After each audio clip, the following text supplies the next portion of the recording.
My son told me I contribute nothing valuable, so I proved him wrong in the most brutal way possible. Tony Romano, corporate lawyer making $350,000 a year, lives rent-free in my $2.8 million house, drives a BMW, wears $1,000 suits, all funded by money I earned working 16-hour days for 45 years. But last Tuesday, in front of his girlfriend's wealthy Boston parents, he looked me in the eye and said, "Dad, you just eat our food and contribute. Nothing valuable to this household." Those rich folks nodded along like he was speaking gospel truth. I didn't argue, didn't beg, just stared at him for 10 seconds. Then I said, "Interesting perspective, son." What Tony didn't know was that I'd already planned 3 moves that would strip away everything he thought made him valuable. The first phone call changed everything. You want to know why I did what I did? Let me paint you the picture of what my son became.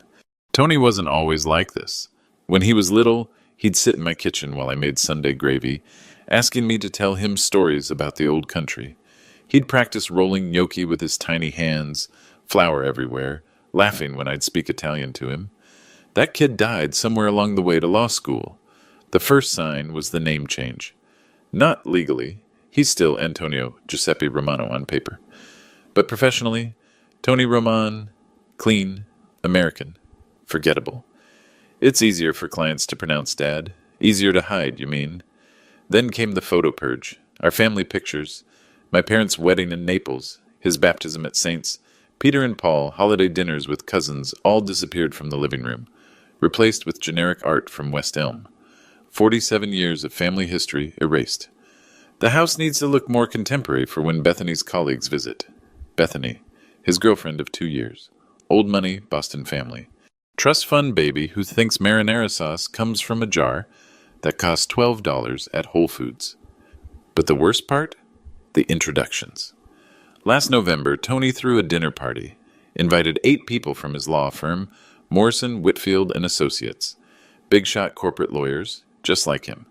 I was in the kitchen making sure they had enough wine when I heard him talking to his managing partner. "Oh, that's Joe. He helps with building maintenance around here. Building maintenance. 40 years I owned Romano's Kitchen on Columbus Avenue. 40 years I fed half of North Beach, employed 32 people, put my son through Stanford Law School. Now I'm the help." I didn't say anything that night, just refilled their glasses and listened to them discuss their ski trips to Aspen, their weekend houses in Napa, their children's private schools. But I started paying attention to the patterns. Every time someone asked about me, same story. Joe takes care of the property. Never my father. Never the man who sacrificed everything so I could wear $1,000 suits. The house itself became a museum of his shame. My mother's crucifix from the hallway, gone. The copper pasta machine I brought from Italy in 1973, hidden in the basement. The framed review from the San Francisco Chronicle calling Romano's Kitchen a North Beach treasure. Nowhere to be found. Instead, Tony filled the walls with his Harvard diplomas, his bar admission certificate, photos of him shaking hands with judges and politicians. Look how American I am. Look how far I've risen above my immigrant father. The money part hurt too. I sold Romano's in 2019 for $1.2 million.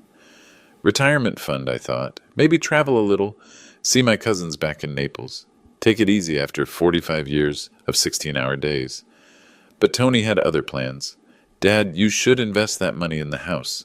Renovations will increase the value. It's the smart financial move." So I did. New kitchen, custom cabinets, hardwood floors, landscaping, $430,000 in improvements. Tony picked out everything. Minimalist, modern, soulless. Know what he said when it was finished? "Finally looks like a place I can bring clients to." Not "thank you, Dad." Not "I appreciate you investing your life savings in our home." Just satisfaction that he'd successfully erased the last traces of where he came from. The social media stuff was almost funny, if it wasn't so pathetic. Bethany's Instagram account, 300,000 followers, constantly featuring our beautiful San Francisco home. Never mentioned who owned it. Never mentioned who paid for those organic flowers in the foyer or the artisanal cheese platters for her influencer friends. Just grateful for this amazing space. And home is where the heart is. My heart built that space, sweetheart. My heart and every dollar I earned flipping burgers at dawn, prepping vegetables until midnight, standing on concrete floors until my feet bled. But the breaking point came 3 months ago. Bethany's parents were visiting from Boston, William and Margaret Crawford, old Yankee money, the kind that's been American since the Mayflower. I was excited. Finally, a chance to show them real Italian hospitality. I spent 6 hours making traditional Sunday gravy San Marzano tomatoes, imported from Naples, fresh basil from my garden, sausage from Molinari's. $400 worth of ingredients, prepared with 49 years of experience. I'd made enough for 8 people, figured we'd have a real family dinner, share stories, get to know each other, maybe show them the photo albums from the old days. Instead, Tony met me at the kitchen door. "Dad, we're ordering from Atelier Cren tonight. This is an important dinner for my relationship with Bethany's family. $350 for pretentious French food when I'd just spent all day making enough pasta to feed half the neighborhood. What about the gravy? Put it in containers. We'll eat it later this week." We never did. I found those containers in the garbage 3 days later, untouched. That's when I knew my son wasn't coming back. The little boy who used to help me fold ravioli, who'd beg for extra meatballs, who'd translate for his friends when they came to the restaurant. That boy was gone. In his place stood a stranger wearing my son's face, living in my house, ashamed of everything that made him possible. But I wasn't done learning just how deep his contempt ran. The worst was yet to come. March 15th, 2024. The night everything changed forever. Bethany's parents were in town for their second visit. This time, Tony didn't even pretend to want my help with dinner. They had reservations at Le Bernardin, $420 per person, not including wine. I wasn't invited. "Dad, this is really more of a business dinner. William has connections at some major corporations that could benefit my practice." "Business dinner? At 9 p.m. on a Friday night, with your girlfriend's parents." "I understand, son. I'll make myself something simple. Actually, there's leftover Chinese food in the fridge from yesterday. You can just heat that up." Leftover Chinese food, while my son and his girlfriend's family ate at one of the most expensive restaurants in the city, using money I'd given him for household expenses. But around 10:30, they came back to the house. I heard the front door open, heard Bethany's mother's voice echoing through the hallway. "Oh my goodness, Tony, this place is even more beautiful at night with all the lighting." I was in the kitchen cleaning up from my simple dinner of reheated lo mein when they walked in. Tony first, then Bethany, then her parents. William Crawford, tall and thin with silver hair, wearing a blazer that probably cost more than most people's monthly salary. Margaret Crawford, perfectly styled, carrying a handbag I recognized from Bethany's Instagram Hermes, around $12,000. They were all laughing about something from dinner, some story about their yacht club back in Boston. I tried to slip out quietly, give them their space, but Margaret noticed me. "Oh, hello there. You must be Joe. At least you remembered my name from their last visit." "Good evening, Mrs. Crawford. I hope you enjoyed your dinner." "It was divine. Tony has such excellent taste in restaurants." Tony jumped in quickly. Dad was just finishing up in the kitchen. He was about to head upstairs. But William Crawford was looking around the space, admiring the custom cabinets I'd paid for, the Italian marble countertops, the professional-grade appliances. "This is really quite impressive, Tony. The renovation work is top-notch. Must have cost a fortune." Here it comes, I thought. Here's where Tony acknowledges that I paid for all of this. Here's where he shows a little pride in his old man's generosity. Instead, he said, "Yeah, we invested heavily in the space. Really transformed it from what it used to be." We invested. Margaret was opening the refrigerator, looking for sparkling water. She found the containers of leftover pasta I'd made earlier in the week. The good stuff, homemade pappardelle with bolognese that takes 8 hours to make properly. "Oh my, someone's been cooking. This looks delicious." Before Tony could stop me, I said, "I made that on Tuesday. Traditional recipe from my mother's family in Naples. Would you like to try some?" I could heat it up. The look Tony gave me could have frozen the San Francisco Bay. "Dad, they just finished eating at Le Bernardin. I'm sure they're quite full, but Margaret seemed genuinely interested. Actually, I'd love to try a small portion. I've been trying to learn more about authentic Italian cooking." I started moving toward the stove, excited to share something real with these people, something that came from my heart instead of a restaurant check. Dad, Tony's voice was sharp, final. They don't need you to cook for them. You've done enough, like feeding people was a burden, like hospitality was an inconvenience. But I stopped, turned around, faced my son and his girlfriend's parents in the kitchen I'd paid to renovate, surrounded by the appliances I'd bought, standing on the floors I'd installed. That's when William Crawford asked the question that destroyed everything. So, Joe, what's your role here exactly? Are you Tony's business partner, or? The pause stretched forever. This was Tony's moment. His chance to say, that's my father. His chance to show an ounce of respect for the man who'd made his entire life possible.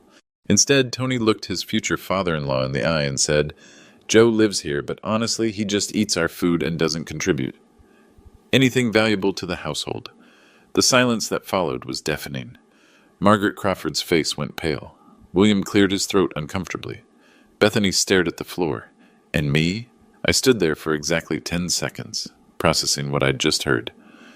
My son, the boy I'd worked myself to the bone for, the child I'd sacrificed my health, my social life, my relationship with my extended family for, the kid I'd put through the most expensive schools in California. He'd just told his girlfriend's parents that I was a worthless mouth to feed. In my own kitchen, in my own house, using furniture I'd bought, eating food I'd paid for, surrounded by luxuries my 45 years of restaurant work had provided. Finally, I spoke. Interesting perspective, son. My voice was calm, steady. But something had shifted in that room, and everyone felt it. Tony tried to backtrack. Dad, I didn't mean... No. You meant exactly what you said. I looked at William and Margaret Crawford. These people my son was so desperate to impress. Enjoy your evening, folks. I have some phone calls to make. I walked upstairs to my bedroom, closed the door, and sat down at my desk. Then I opened my laptop and started making the 3 most important phone calls of my life. To Naples, to my lawyer, and to my real estate agent. By morning, my ungrateful son's world would start falling apart. Saturday morning, March 16th, 6 a.m. sharp. I was already dressed and sitting at my kitchen table when Tony stumbled downstairs, still in his pajamas, looking for coffee. Bethany and her parents had left the night before, cut their visit short after that dinner conversation. Funny how quickly people flee when they witness real family dysfunction. Dad, about last night? Coffee's fresh, I said, not looking up from my newspaper. Made it 20 minutes ago. He poured himself a cup, added his organic oat milk that costs $8 a half gallon. Sat down across from me like we were going to have some heart-to-heart conversation. I think we should talk about what happened. Nothing happened, son. You told the truth. I respect honesty. That threw him off. He was expecting an argument, tears maybe, some kind of emotional scene he could dismiss as Dad being dramatic. Instead, I folded my newspaper, finished my coffee, and stood up. I have some errands to run today. Don't wait up for dinner. My first stop was Heritage Bank on Montgomery Street. Account manager named Patricia Williams. Been handling my money for 12 years. Professional woman, always treated me with respect. Remembered details about my family. Mr. Romano, good to see you. How can I help you today? I need to understand exactly what my house is worth, Patricia. Current market value. She pulled up the records on her computer. $2.8 million, just like I thought. Property values in North Beach had exploded since I bought the place in 1985 for $89,000. Are you considering selling? Considering, yes. If I did sell, how quickly could it close? In this market? Cash offer, no contingencies? 30 days, maybe less. I nodded, made a mental note. Next stop, immigration law offices of Chen and Associates on Bush Street. I'd done my research online, found the best firm in the city for family reunification cases. Attorney named David Chen, 40-something, sharp dresser, came from immigrant family himself. Understood the situation immediately when I explained what I needed. You want to sponsor 4 family members from Italy. Cousins, you said? Marco, Sophia, Giuseppe Jr., and Lucia Romano. Ages 19 to 28, all unmarried, no criminal records, college educated, or in college. I have their documentation. And I'd spent 3 hours on the phone with my cousin Salvatore in Naples the night before, getting all the details, making sure everyone was willing to make the move. Mr. Romano, this is going to be expensive. Filing fees, legal costs, travel expenses, settlement funds. We're looking at roughly $85,000 per family member, $340,000 total, minimum. Money's not the problem. And you understand the commitment? You're financially responsible for them for several years. Housing, health insurance, job assistance, if needed. I understand completely. Third stop, Coldwell Banker on Union Street. Real estate agent named Jennifer Martinez, high-energy woman in her 40s, knew the North Beach market inside and out. Mr. Romano, I haven't seen you since you sold the restaurant. How's retirement treating you? It's been educational, Jennifer. I need to discuss selling my house. Her eyes lit up. She knew the property, knew what it was worth. That's a beautiful home. Prime location, recent renovations? Are you looking to downsize? Something like that. I need this done quickly and quietly. Cash buyers only. No inspections, no financing contingencies, 30-day close, maximum. I can have buyers lined up by Monday. Market's still crazy hot for properties in that price range. Perfect. One more thing I don't want my son to know until the papers are signed. Jennifer raised an eyebrow but didn't ask questions. Understood. We'll handle everything through my office. Final stop, Wells Fargo, different branch from my usual one. Opened a new account, separate from anything Tony might have access to. Transferred $500,000 as a starter fund. By 4 p.m., I was back home. Tony was in the living room, watching college basketball, feet up on the coffee table like he owned the place. How were your errands, Dad? Productive. That evening I made dinner for one. Spaghetti aglio e olio, simple and perfect. Tony was out with Bethany, probably at some trendy cocktail bar, spending money he hadn't earned on drinks that cost more than my father made in a week. While I ate, I reviewed the documents David Chen had given me. Immigration forms, financial requirements, timeline for the visa process. Everything looked straightforward. My phone buzzed. Text message from Jennifer Martinez. Already have 3 serious inquiries. Can we schedule showings for tomorrow afternoon? I texted back. Yes? Sunday 2 to 4 p.m. Sun will be out. I knew Tony's schedule better than he did. Every Sunday, he and Bethany went to some overpriced brunch place in the Mission, then spent the afternoon shopping or visiting galleries. Never home before 6. Perfect. Sunday would be the beginning of the end of Tony's comfortable life, but he still didn't know it yet. Sunday, March 17th, the day I sold my son's future. Tony and Bethany left for brunch at 11:30, just like every weekend. Off to spend $60 on avocado toast and mimosas while discussing their engagement plans. They'd been talking about it for months. Destination wedding in Tuscany, naturally. Nothing says I've made it like getting married in the country your father fled from poverty. Jennifer Martinez arrived at 1:45 with 3 potential buyers. I watched from my bedroom window as they pulled up in their luxury cars, Tesla Model S, BMW X7, Mercedes G-Wagon. Tech money, finance money, old money, the kind of buyers who could write a check today and close next week. First showing, young tech couple, late 30s, 2 kids. Just sold their startup to Google for $40 million. They walked through the house like they were already measuring for furniture. The kitchen renovation is gorgeous, the wife said, running her hands over the marble countertops I'd paid for, and this location walking distance to everything in North Beach.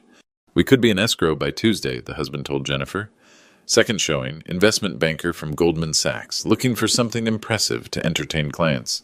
Single guy, early 40s, more money than sense. This place has real character, he said, admiring the crown molding. Not like those sterile condos downtown. I'll offer asking price, cash, no inspection. Third showing, family with teenage kids, moving from New York. Father ran a hedge fund. Mother was some kind of art dealer. They spent 20 minutes just in the living room, talking about how perfect it would be for hosting dinner parties. The previous owner clearly had excellent taste, the mother said. If she only knew the previous owner was standing upstairs, listening to every word. By 4:15, all 3 showings were done. Jennifer found me in the kitchen, practically buzzing with excitement. Mr. Romano, I've never seen anything like this. 3 cash offers, all at or above asking price. The tech couple offered $2 0.9 million. The banker offered 3 even. The hedge fund family offered 2.85 but want to close in 2 weeks. I thought about it for exactly 30 seconds. I'll take the hedge fund family. 2 weeks works better for my timeline. Don't you want to think about it? Sleep on it? The other offers are higher. Money's not the point here, Jennifer. Timing is everything. We shook hands. By 5 p.m., I'd signed a purchase agreement for $2,850,000. Closing date, April 2nd, 2024. That night, while Tony was at some wine bar with Bethany, I made my second round of phone calls to Naples. Spoke to Marco first. He was working as a chef in a restaurant outside Naples, making barely enough to live on, sharing a tiny apartment with 2 roommates. Zio Giuseppe, are you serious? You really want to sponsor me to come to America? Dead serious, Marco. I need family around me, real family. Next was Sophia, studying nursing but struggling to pay for school. Then Giuseppe Jr., my cousin Salvatore's boy. Brilliant kid studying engineering but stuck in a dead-end part-time job. Finally, Lucia, the youngest, an art student with more talent than opportunities. 4 conversations, 4 life-changing offers, 4 enthusiastic acceptances. When? Marco asked. Visas should be approved by June. You could be here by summer. By Wednesday, David Chen had filed all the immigration paperwork. Thursday, I transferred the first installment of legal fees, $68,000. Friday, I put a deposit down on a studio apartment in the Sunset District. 600 square feet, $1,800 a month. Perfect for a 70-year-old man who didn't need much space. The whole week, Tony suspected nothing. He was busy with some big case at work, barely home except to sleep and change clothes. When he was around, he treated me the same as always, polite but distant, like I was a piece of furniture he'd inherited. Saturday morning, March 23rd, Jennifer called with an update. Buyers are ready to do a final walkthrough Monday morning. Everything's on track for April 2nd closing. Perfect. Just remember, my son doesn't know yet. Your secret's safe with me. That afternoon, I started packing. Not everything, just the important stuff. Photos of my parents, my restaurant awards, the copper pasta machine, my mother's crucifix, the things Tony had hidden away, the things he was ashamed of. Everything that mattered to me fit in 3 cardboard boxes. Everything that mattered to him was about to disappear forever. But first, I had some family members to welcome to America. The real show was just beginning. June 15th, 2024. San Francisco International Airport, Terminal G. I stood at the arrivals gate holding 4 signs with names Tony hadn't heard in 15 years. Marco Romano, Sofia Romano, Giuseppe Romano, Junior, Lucia Romano. My family, my real family, the people who still remembered where they came from. The first one through customs was Marco, 28 years old, built like a boxer, carrying a single duffel bag and a wooden case that I knew contained his great-grandmother's pasta tools. He spotted me immediately. We had the same nose, same stubborn jawline. Zio Giuseppe! He dropped his bag and wrapped me in a hug that nearly cracked my ribs. Real emotion, real gratitude. When was the last time my own son had hugged me like that? Marco, welcome to America. I still can't believe this is happening. 3 months ago, I was washing dishes in Napoli for €8 an hour. Now you're going to show San Francisco what real Italian cooking looks like. Sophia came next, 24 years old, carrying medical textbooks and a rosary that belonged to our grandmother. She cried when she saw me, actual tears of joy. Zio, I've been studying English for 6 months, but I'm still nervous about my accent. Your accent is beautiful. Don't let anyone tell you different. Giuseppe Jr., everyone called him Pepe was third. 22 years old, engineering degree from University of Naples, spoke perfect English with a slight British accent from watching too many BBC documentaries. Uncle Joe, I brought something for you. He opened his carry-on and pulled out a framed photo, my father as a young man, standing outside the original Romano family restaurant in Naples, 1952. I'd never seen this picture before. Nonno Salvatore had it in his attic. Thought you should have it. My hands were shaking as I took the frame. My father, dead 23 years now, looking exactly like Tony did at that age. The resemblance was startling. Lucia was last, 19 years old, art student, carrying a portfolio case covered in stickers from every museum in Italy. She was shy but determined, spoke careful English with that beautiful, rolling accent I'd grown up hearing. Uncle Giuseppe, thank you for this chance. I promise I won't waste it. Sweetheart, your family. Family doesn't waste opportunities, they create them. The drive back to the city was chaos in the best possible way. 4 young people speaking rapid Italian, pointing at everything, asking a million questions about San Francisco, about opportunities, about their new life. Marco wanted to know about the restaurant scene. Sophia asked about nursing schools. Pepe was fascinated by the tech industry. Lucia kept taking photos of the Golden Gate Bridge. Everything Tony had rejected, they embraced. I'd rented a temporary house in the Richmond District 3, bedrooms, 2 bathrooms, modest but comfortable. Nothing fancy, but it was theirs. The first permanent address any of them had ever had in America. When we walked in, Sophia immediately went to the kitchen and started making coffee, real Italian coffee, not the watered-down American version Tony preferred. Uncle Joe, Marco said, looking around the simple living room, this is more than enough. You've given us everything. That night, we had dinner together at my little kitchen table. I'd cooked nothing fancy, just spaghetti carbonara, the way my mother taught me. But they ate like it was a feast, talking and laughing, sharing stories about the family back home. Lucia showed me her artwork sketches of Italian street scenes, portraits of our relatives, beautiful drawings that captured something real about our heritage. I want to paint American scenes too, she said, but Italian style, you know? Show people that we bring beauty with us, not just take it. Pepe pulled out his laptop and showed me the business plan he'd written during the flight, a consulting company for Italian businesses wanting to expand to America. I can help them avoid the mistakes, understand the culture, be a bridge between the old country and the new one.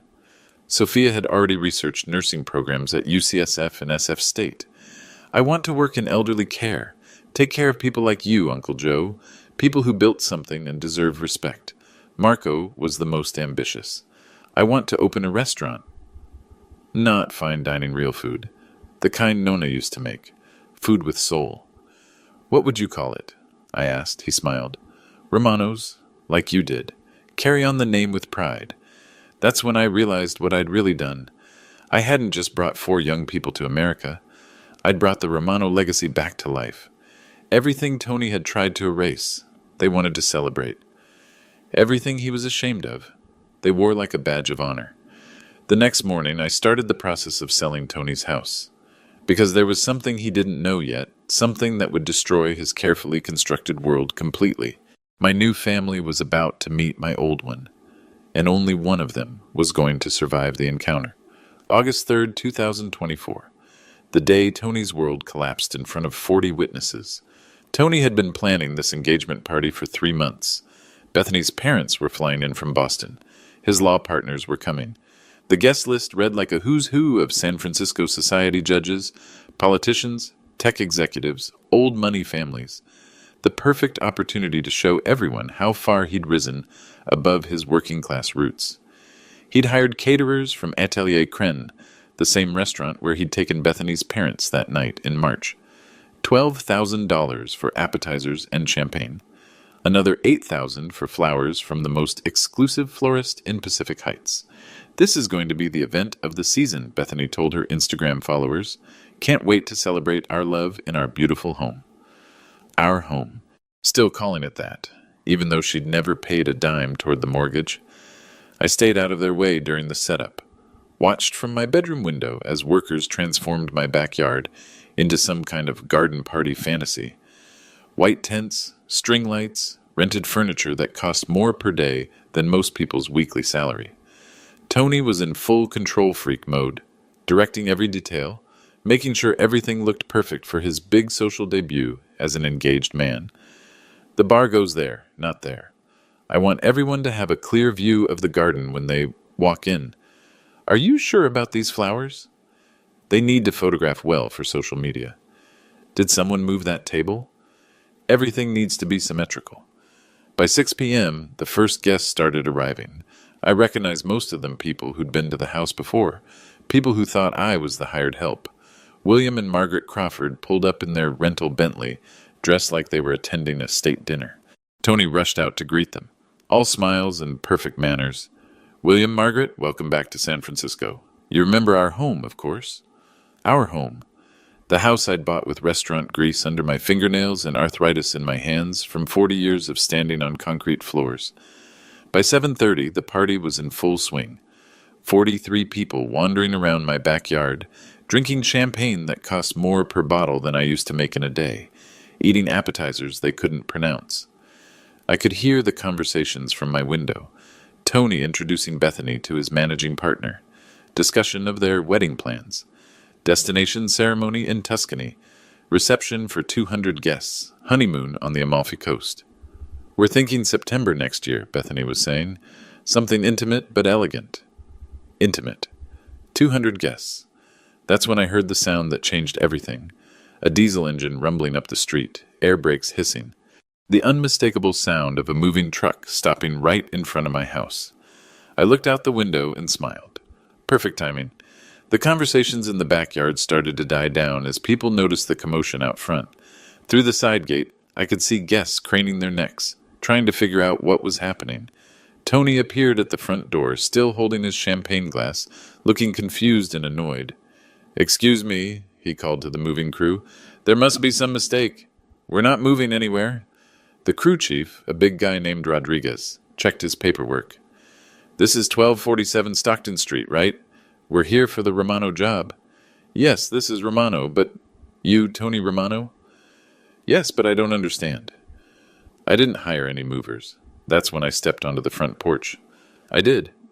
Tony spun around, his face going pale. Behind him I could see his guests starting to gather, drawn by the drama unfolding at the front of the house. "Dad, what's going on?" Rodriguez looked between us, clearly uncomfortable. "Sir, we have instructions to pack and move everything in the house. Settlements tomorrow morning, and the new owners want to do a walkthrough at noon." "Settlement?" Tony's voice cracked. "What settlement?" I walked down the front steps, stood face to face with my son in front of 43 witnesses, including Bethany's parents, his law partners, and half the social elite of San Francisco. "I sold the house, son." The silence that followed was deafening. Someone's champagne glass hit the ground and shattered. "You... what?" "Sold it. April 2nd, to be exact. The Hendersons' lovely family from New York. Hedge fund money. They're taking possession tomorrow." Tony's face went through a series of expressions. Confusion, disbelief, panic, rage. Behind him, I could see Bethany covering her mouth with both hands, her perfect engagement party crumbling in real time.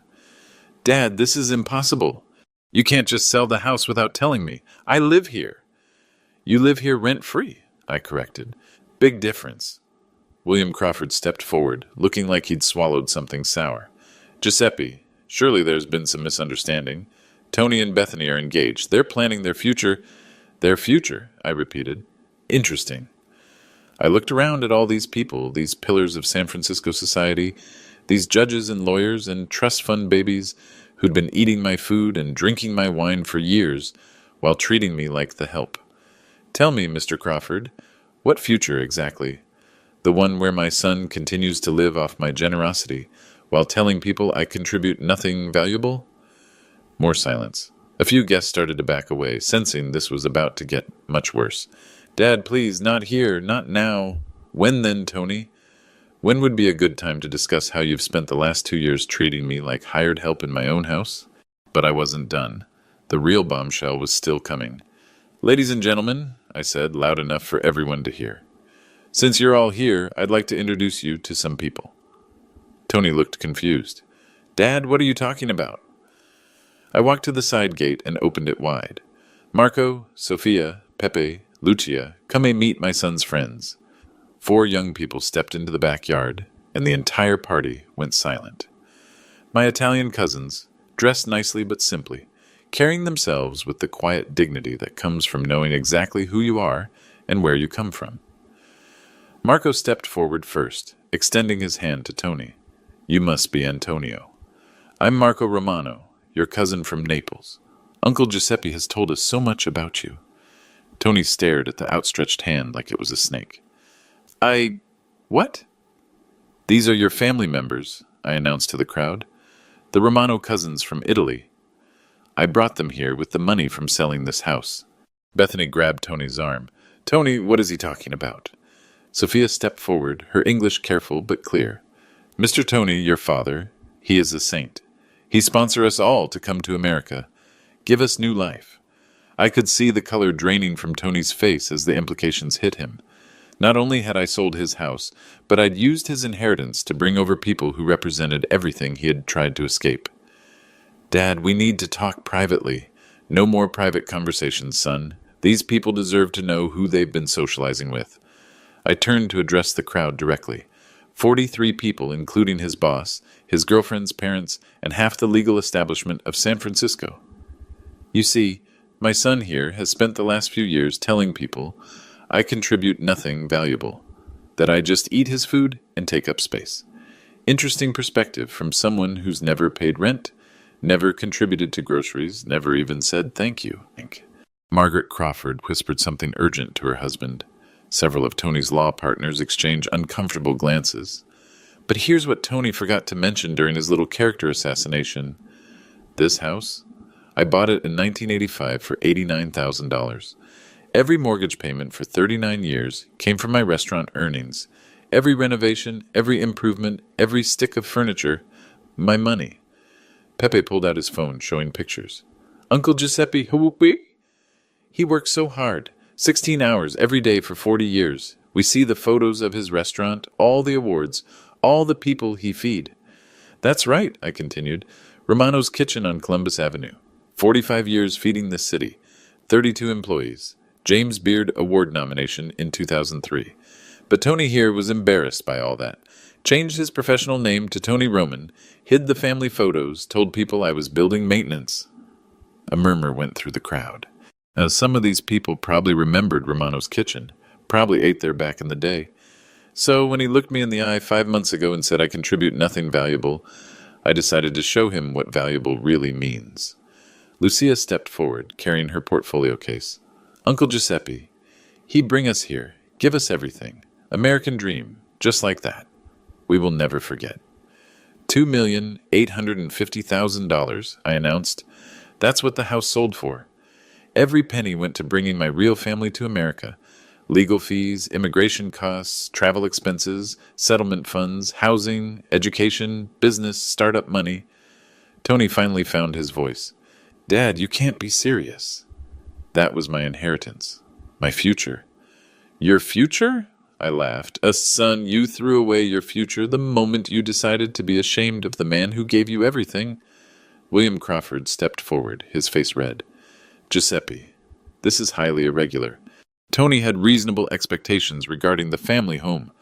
Mr. Crawford, Marco interrupted. With respect, Antonio, he had no expectations. Uncle Giuseppe, he owed nothing to anyone who treated him with disrespect. This is insane, Bethany said, her voice shaking. Tony, tell them this is some kind of misunderstanding. But Tony couldn't speak. He was staring at his cousins. These people who looked like him, sounded like the grandmother he'd barely remember, represented everything he'd spent years running from. Actually, Sophia said, pulling out some papers, we have something to show everyone. She handed me a folder. Inside were photographs from the Romano family restaurant in Naples, going back 4 generations. Pictures of Tony's great-grandfather, grandfather, relatives he'd never bothered to learn about. This is our family history, I said, holding up the photos. 4 generations of Romano men and women who built something from nothing, who took pride in feeding people, in hard work, in family loyalty. I looked directly at Tony. Your great-grandfather started with a pushcart in Naples. Your grandfather expanded to a real restaurant. I brought the name to America and made it successful enough to put you through Stanford and Harvard Law. And now, Marco added, we continue the tradition. I'm opening a new Romano's restaurant in North Beach. Sophia is starting nursing school. Pepe has a consulting business. Lucia is enrolled at the Art Institute. All of them grateful, I said. All of them proud of where they come from. All of them willing to work hard and honor the family name instead of hiding from it. The party guests were starting to leave now, sensing this family drama was far from over. Tony's managing partner shook his head and walked away without saying goodbye. 2 of the judges made polite excuses and headed for their course. Bethany's parents were whispering urgently to each other by the garden gate. Bethany, Margaret Crawford called, We need to leave. Now. Mom, wait. Now, Bethany. I watched as Tony's carefully constructed world crumbled piece by piece, his boss leaving without a word, his future in-laws fleeing like the house was on fire, his girlfriend looking at him like she was seeing him clearly for the first time. Tony, Bethany said quietly, we need to talk. She pulled off her engagement ring, $47,000, according to the insurance papers I'd seen, and placed it on the patio table. I can't do this. I can't marry someone who would treat their own father this way. And just like that, she was gone too.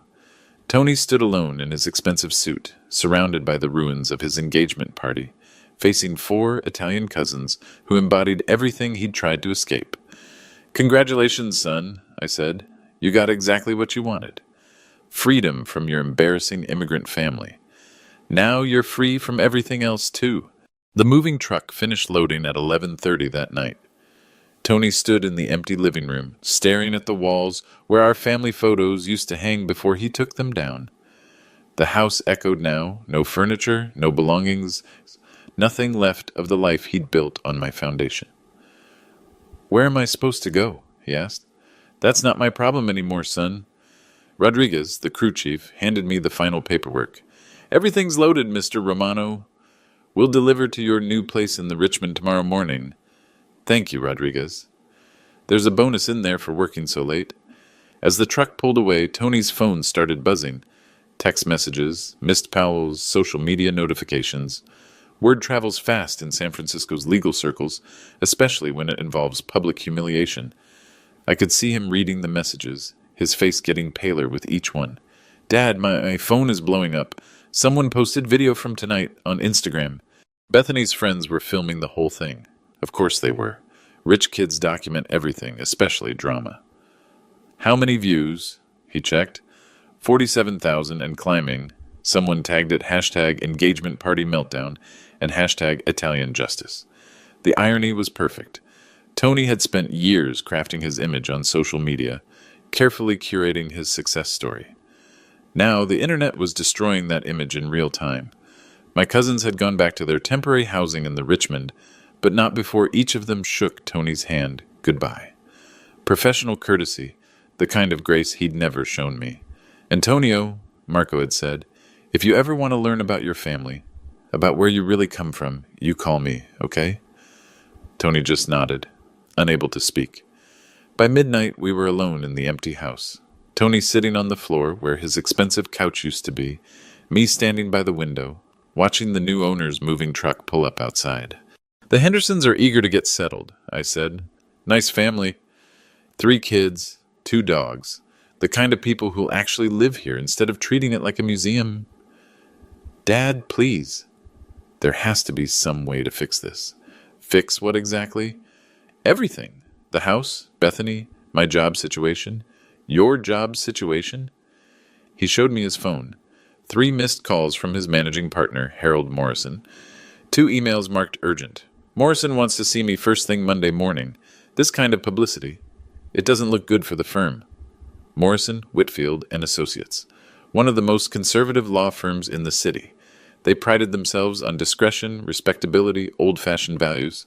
Having a partner's engagement party turn into a viral family meltdown wasn't exactly on brand. Maybe you should have thought about that before you decided to publicly humiliate your father. Tony's phone buzzed again. This time it was a text from Bethany. I'm staying at my parents' hotel tonight. We need to talk tomorrow, but I need time to process what happened. I had no idea you felt that way about your father. He looked up at me. She's thinking about calling off the engagement completely. Smart woman. I always liked her better than you deserved. Dad, what do you want me to say? That I'm sorry? Fine, I'm sorry. I'm sorry I hurt your feelings. I'm sorry I was embarrassed. Can we move past this now? But that's the thing about consequences. They don't care about apologies. Son, this isn't about hurt feelings. This is about character, about who you chose to become when you thought nobody was watching. At 12:45, my phone rang. Jennifer Martinez, my real estate agent, calling with an update. Mr. Romano, I just wanted to confirm closing went perfectly. The Hendersons are thrilled with the house. They wanted me to thank you for leaving it in such beautiful condition.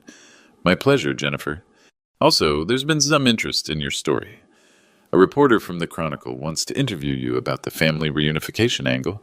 Apparently, the video from tonight is trending on TikTok. I looked at Tony, who had heard every word. Tell them I'll consider it. After I hung up, Tony stared at me like I was a stranger. You're enjoying this? I'm finding it educational. Educational how? Watching you discover what happens when you burn bridges. Turns out you need them to get back where you came from. By Sunday morning, the story had exploded beyond social media. The Chronicle ran a piece titled, Italian Immigrant Sells, Home to Reunite Family After Son's Betrayal. The San Francisco Business Journal covered the legal implications. Food and Wine wrote about the return of authentic Italian cuisine to North Beach. Tony's phone wouldn't stop ringing. Reporters, gossip bloggers, even a producer from some reality TV show about family drama.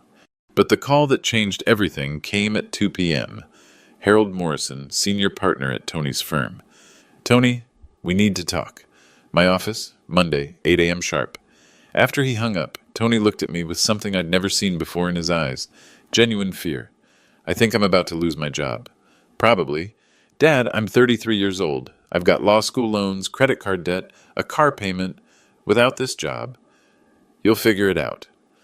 Smart guy like you, Stanford education, all those connections you've been building. But we both knew the truth. In a city like San Francisco, reputation was everything. And his reputation was currently getting destroyed in real time by thousands of strangers who'd watched him disrespect his immigrant father. There has to be something I can do. There is. He looked up, hopeful. You can learn. 6 months later, December 2024. I'm sitting in Marco's new restaurant, Romano's Kitchen 2, watching my nephew teach a cooking class to 12 eager students. Same copper pasta machine I brought from Italy in 1973. Same family recipes, same pride in the craft, but everything else is different now. The restaurant is packed every night. Sophia graduated from her nursing program with honors, now works at UCSF taking care of elderly patients who remind her of me. Pepe's consulting business has 6 clients, all Italian companies expanding into American markets. Lucia's art is hanging in a gallery in the Mission, paintings that celebrate our heritage instead of hiding from it. My cousins call me every Sunday. Real conversations. Not the polite small talk I used to get from Tony. They ask about my health, share their dreams, include me in their decisions. They treat me like family because that's what I am to them. Tony lost his job at Morrison, Whitfield & Associates 3 days after our confrontation. Harold Morrison cited conduct unbecoming the firm's values and damage to professional reputation. Translation: viral videos of family dysfunction don't mix well with corporate law. He's working at a smaller firm now, personal injury cases mostly, making about 60% of his old salary.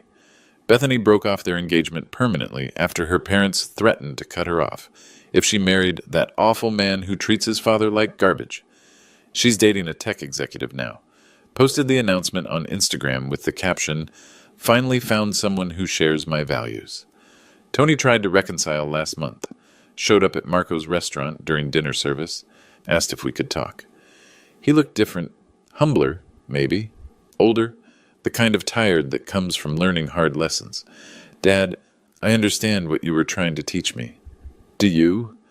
I threw away everything that mattered for people who never really cared about me. I nodded. That's a start. Is there any way... Could we maybe try again? I looked around the restaurant. My real family laughing with customers, sharing stories, building something beautiful and authentic. Then I looked at my son, this stranger who happened to share my blood. Tony, you're always welcome at Sunday dinner, but you come as yourself, not as Tony Roman. You come ready to remember where you came from. And if I can't do that, then you stay lost. He left without ordering anything. I haven't seen him since, but Marco saved him a seat anyway, just in case. Family isn't blood. Family is who shows up.